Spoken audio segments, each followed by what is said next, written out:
It's just different.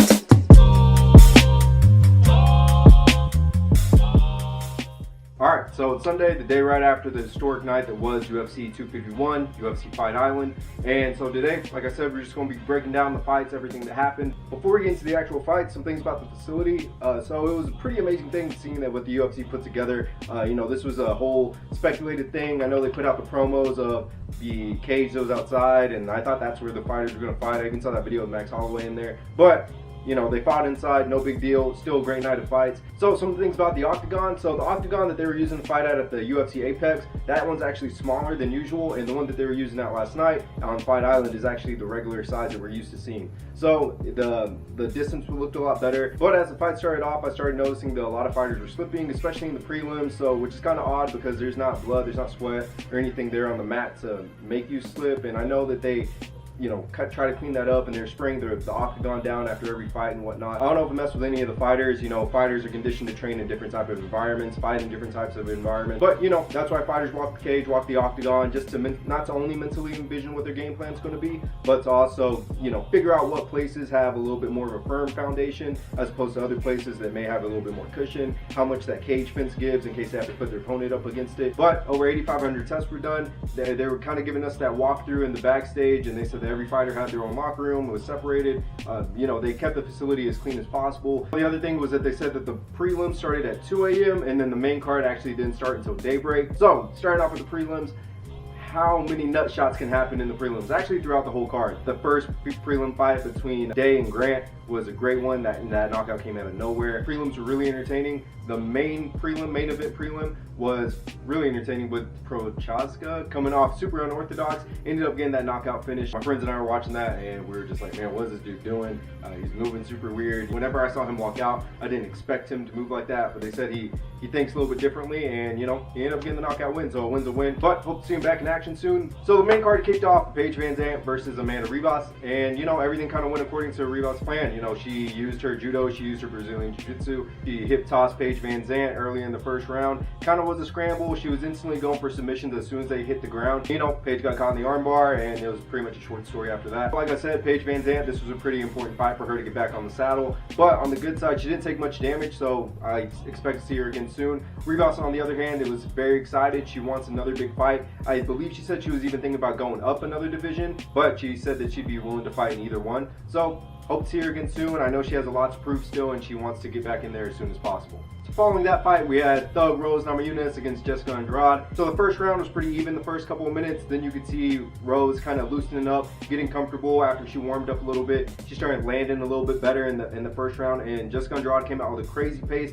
head movement nonstop, trying to make that target as small as possible for Rose to hit. But after Rose figured out that she could hit it a few times, then she started gaining confidence as she fought. The second round, kind of more the same. Rose started she had a mean shiner under her eye, and then her nose got busted open in the clinches. But she stayed active. She was timing better. She was controlling her movement, controlling her angles and the range. Andrade was getting frustrated. She shot in. I was a little concerned. I was like, oh man, she needs to get back up. That fight ended in a 29-28 split decision for Thug Rose. I really thought she won all 3 rounds, but it happens. In the post-fight interview, Rose said that she was looking forward to come back as soon as she finds out what's going on with her nose. Other than that, she had a great fight. Hope to see her again soon as well. So going into this next one with Jan versus Aldo for Henry Cejudo's vacated bantamweight title, it was really entertaining to watch. Starting off, Jose Aldo looked like he was refreshed. He looked 5 years, maybe 10 years younger. He was landing really well, finding success with the leg kicks. You could tell that it was affecting Jan. He had to switch his stance a little bit. I saw Jose went in for this takedown. I'm not sure why, maybe to keep Jan guessing. That takedown didn't end up going his way. He ended up in the bottom, and then something happened. I'm not sure what it was. I couldn't really tell. I haven't seen the fight again since. But it looked like the ref was trying to had an issue with something going on with the gloves. Maybe one or the other was grabbing gloves or something like that. And in that little small burst, those little seconds, Jan didn't lose focus at all. Jan landed these shots, and they say defend yourself at all times, so you can't really judge him for that. And he ripped one good shot into the body of Jose Aldo, and as soon as he hit it, you could just see that expression of pain on Jose, and it definitely looked like it took the breath out of him. He had to cover up. He made it to the end of the round, saved by the bell. And I'm not sure how much that body shot actually hurt him, but it it seemed like things definitely changed in the second round. It was a frustrating fight to see with Aldo because he wasn't making the most out of the clinches. You know, he would sit there, grab on, you know, they would both clinch up. He wasn't really staying active, and there's a lot of times where he got the better angle on Jan and he wasn't throwing, and he was kind of inconsistent with the leg kicks from there, only throwing a few more at a time. So maybe it had something to do with that hit that he took in the first round. Maybe he cracked a rib, bruised it, something like that. But yeah, he just didn't seem like he as hot as he was in the first round. And so it stayed pretty competitive throughout the second and half of the third round. Towards the end of the third round, Aldo seemed a little bit wobbly. You could kind of tell that he was either getting really frustrated or that he was just wearing down after a while. Maybe that body shot kind of took effect on him. So then, you know, going into the fifth round, Jan came out looking for a kill, stuck Aldo early in the fifth round, cut him up, got him to the ground, was able to control him, contain him down there. And I was pretty impressed with how he was able to pin, you know, he caught him in a crucifix. He was able to kind of control him, although didn't really have much of a chance to get back up from there. Then eventually, Peter Yan started laying on the hits, getting any hits that he could. You know, there's points where I thought the ref was going to call it. He didn't. A little controversy on how late that ref called it. I think some people were going to say it should have ended 45 seconds earlier. I would give it at least 15 to 20 seconds earlier than what he was going through. You know, he was just absorbing a lot of punches. He was a fighter like Aldo, you know, he goes in there, much like Nate Diaz, much like Robbie Lawler, you know, he's not going to quit. He probably tells his corner, do not throw in the towel under any means necessary. Carry me out here in the stretcher if you have to. That's just the grit. That's just the type of fighter he is. So it's really tough to see, pretty brutal, but it's the way of the sport. It's the nature of the sport. Hats off to Jan. He endured the rounds as well, was able to finish it in the fifth. I don't know what's next for Jose Aldo. Maybe he can get another fight in there. Who knows if it was championship or nothing for him right now, but there's never such thing as a boring Aldo fight. You know, bantamweights, that division's heating up. Everybody's saying that Peter Yan's going to have Cody Garbrandt next. Not sure what to say about that one. We'll see if that happens. As soon as that fight wrapped up, Henry Cejudo, ended up tweeting out that he could easily take Peter Yan. We'll see if he comes back. He was tweeting a lot last night. Maybe he had a little bit too much of McGregor juice in him. We'll see what happens next. So the next one we're going to talk about is Alexander Volkanovski versus Max Holloway for the UFC featherweight title. This fight was probably the most entertaining fight to watch throughout the whole night, as well as the most frustrating for the way that it ended, if you haven't heard yet. Supposedly before this, Alexander Volkanovski was the one that called for a rematch against Max Holloway, simply because he didn't like the narrative of that Max actually won the first fight. There's a lot of dispute on that. He didn't like people talking all that. So he wanted to make a statement. He wanted to end it. He wanted to win decisively over Max Holloway, and that didn't happen. I think Max definitely made some great adjustments. Still taking kicks, but those kicks weren't coming from the outside anymore. They're coming from the inside. But Max stayed in the stance, was able to hold his ground, really popped off with his range. He was able to drop Alex in the last few seconds of both round 1 and round 2. Then in round 3, you know, Alex was still having his sparks as well, but I still felt like Max was in the driver's seat. I still felt like he had control of that fight. The most competitive fight where you could possibly, in my eyes, give it to Volkanovski was round 4.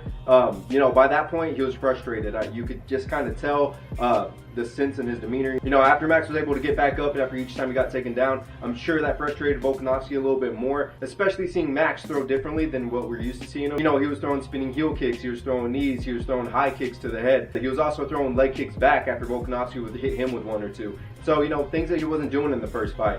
And Max was able to get comfortable. He was able to get in his zone as well, switch whenever he wanted to instead of whenever he needed to. Going into the 5th round, it had been a great fight. You know, both of these guys had respect for each other the entire time. Volkanovski ended up taking down Max a couple more times in that 5th round, but Max was, to me, it seemed like he was landing more significant shots, but like they say, never leave it in the hands of the judges, and unfortunately, Max lost the split decision again. But if you haven't seen this, it's the verdict numbers. Dana expressed his frustration with the judges. He even said that their judges sucked. I saw Max winning 3-2, maybe even 4-1, but realistically 3-2 for sure. I know I'm not the only person that feels like this. I feel like we need to have accountability for the judges because everybody else is accountable. You know, Dana is accountable for the fights that he makes.